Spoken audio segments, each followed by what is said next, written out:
My name is Peter Gertje. I'm a director of the Nordic Cochrane Center in Copenhagen and professor of research design and analysis at the University of Copenhagen. 2 years ago, I found out that our prescription drugs are the third leading cause of death after heart disease and cancer. Our drugs kill around 200,000 people in America every year, and half of these people die while they do what their doctors told them. So they die because of the side effects. The other half die because of errors.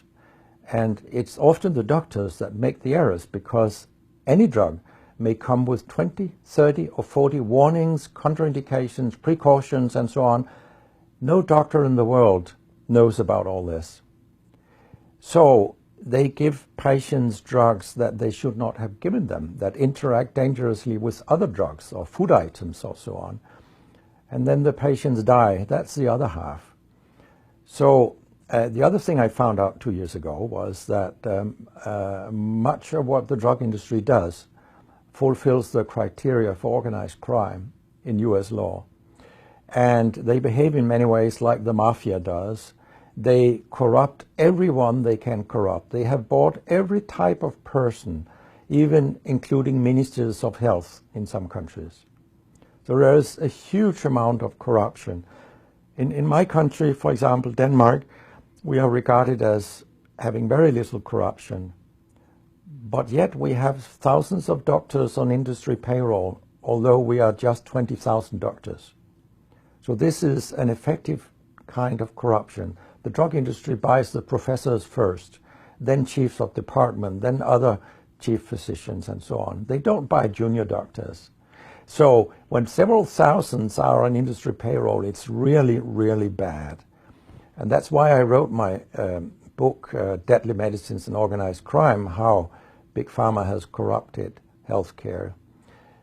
I hope to convince patients not to take so many drugs, because so many die from the drugs they take.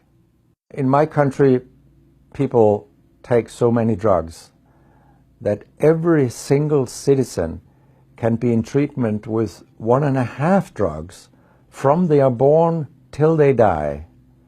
This is incredible. And drugs are not that helpful. And they kill very many of us. We know that. That's why drugs are the third major killer after heart disease and cancer. So what we need in the coming years is to take far fewer drugs than what we do currently. If we did that and we were careful, then we could live longer and live better lives.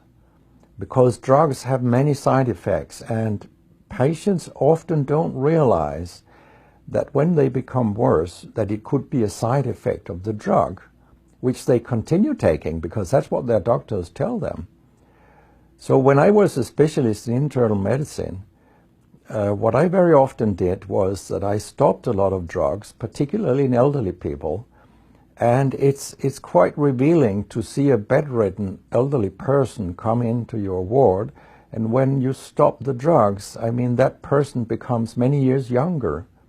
And many of these drugs affect the brain, and old people tolerate that very, very badly.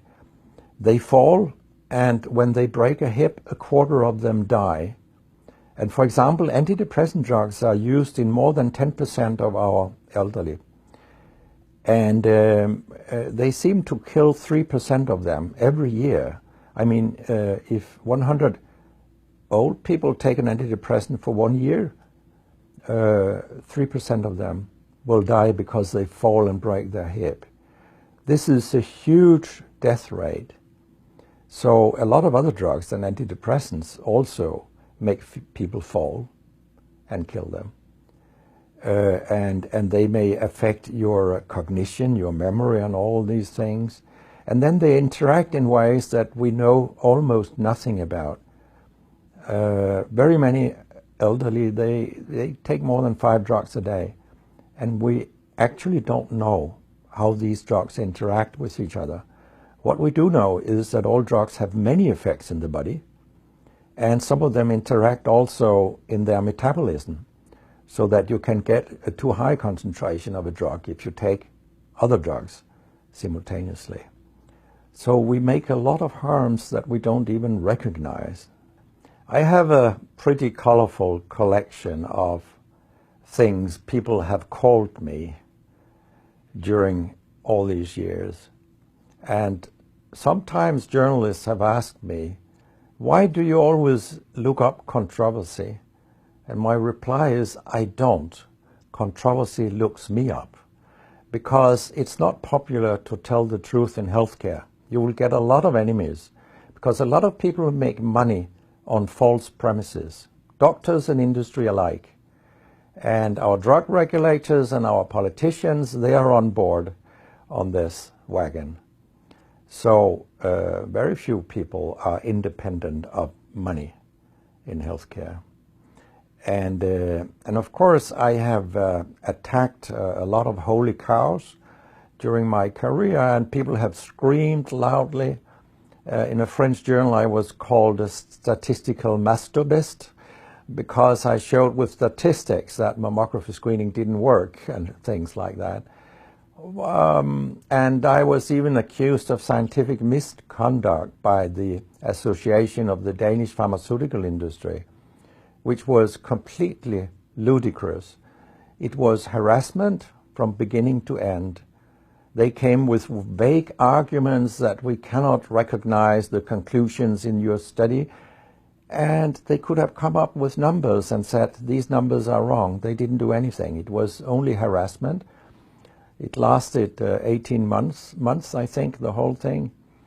And then when we were acquitted, I made sure that this nasty behavior was described in the British Medical Journal. So after that, they haven't come so much after me, the Danish drug industry. And when my book about organized crime came out, they just lied about it, as they always do, that my examples were old, they went back 90 years and so on.